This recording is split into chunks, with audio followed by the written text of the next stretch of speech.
Nilalamig ka ba? Halina't samahan niyo akong magluluto tayo ng old cucumber soup. Ayan, tamang-tama ngayong tag-ulan. Halina't umpisahan na natin ang ating pagluluto at ito ang mga ingredients.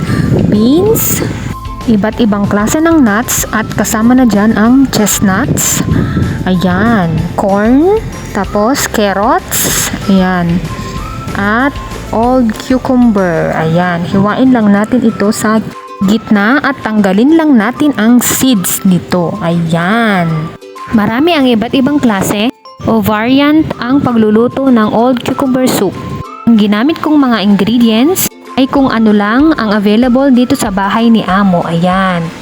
Ang mga benefits ng pagkain ng old cucumber o mas kilala bilang luwong kwa, isa na dito ang it contains high dietary fiber, iron, calcium, at meron siyang anti-aging properties. Ayan. Ngayon naman, huhugasan na natin ang karne. Ayan. Kumuha lang ako ng luya at tatanggalin natin ang balat nito. At hiiwain dahil gagamitin natin ito panglinis ng karne. Ayan. In a casserole, lagyan lang ng tubig at ilagay natin ang karne at luya at pakukuluan lang natin ito. At kapag kumulo na, i-turn off muna natin ang gas stove tsaka natin hugasan ang karne. Ayan, tatanggalin lang natin ang luya at tsaka hugasan.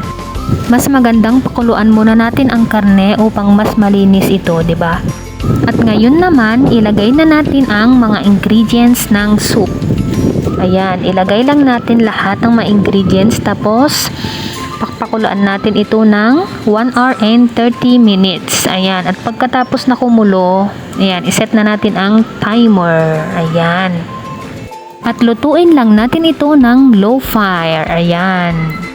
At kapag luto na ang ating soup, lalagyan lang natin ng kaunting asin at saka halo-haloin lang. Ayan, bumili na rin kayo ng mga ingredients at subukan nyo na ring magluto ng old cucumber soup. Ayan. Isama nyo na rin ito sa inyong mga list of recipes. Ayan. Salamat sa inyong panunood at sana'y nagustuhan nyo ang ating niluto ngayon. Ayan. Bye! Ingat!